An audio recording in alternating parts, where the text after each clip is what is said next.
एक गांव था, नाम था ढोलकपुर। बड़ा ही शांत और सुंदर गांव था। लोग हमेशा खुशी से झूमते थे क्योंकि उस गांव में रहता था महाराज रायस्टार, जो अपने गांव के लिए एक शेर था जो कभी अपने लोगों के साथ गलत होने नहीं देता था। लेकिन उस गांव में छुपा था एक डरावना राज, एक राज जो सबके दिल में था पर जुबान पे नहीं।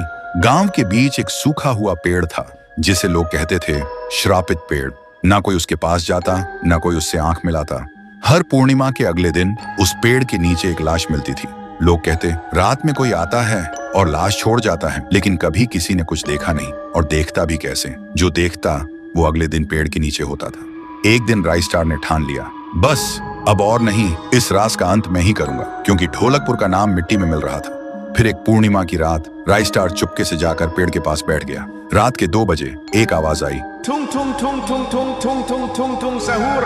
और फिर वो पेड़ भूत में बदल गया। वो भूत कुछ अजीब सा था, एक भयानक शैतानी हंसी वाला चेहरा, आंखें बड़ी बड़ी। वो पेड़ चल के एक घर के गेट को जोर जोर से खटखटाने लगता है। तभी एक आदमी डर के मारे आवाज सुन के बाहर निकलता है। वो भूत अपने लकड़ी जैसे हाथ से एक ऐसा थप्पड़ मारता कि उसकी सांस वहीं थम जाती है, और उसी जगह उस लाश को ले जाता है और वापस फिर से पेड़ बन जाता था। देखते ही रायस्टार का दिल कांप जाता है, पर वो कुछ बोलता नहीं। सुबह लोग भीड़ में जमा हुए और रायस्टार ने पहली बार उस पेड़ से बात करने की कोशिश की। पेड़ के अंदर से एक आवाज निकली, क्या तुम सब भूल गए मुझे? रायस्टार बोलता है, तू कौन है?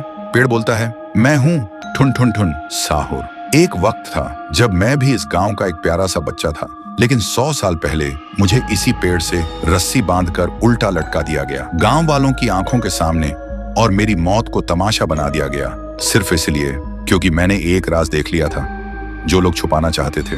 और उसी पल से मेरी रूह इस पेड़ से जुड़ गई। उस दिन से मैं इंसान नहीं, एक सज्जा बन गया, और हर पूर्णिमा में एक राजदार को चुनता हूँ और फिर उसे उसकी खामोशी का हिसाब देता हूँ। रायस्टार बोलता है, लेकिन अब तो वो लोग मर चुके हैं ना जो तेरा कसूरवार थे, अब तू मासूम लोगों को क्यों मार रहा है? पेड़ कुछ देर चुप रहता है, फिर बोलता है, ठीक है, बस एक बार मुझे याद करो, एक दिया जला दो, फिर मैं कभी किसी को नहीं मारूंगा। फिर रात में सब लोग आते हैं, एक एक दिया जलाते हैं, और तभी पेड़ अपने आप से आग पकड़ लेता है और आखिर में मुक्ति मिलती ठुन ठुन ठुन साहुर को।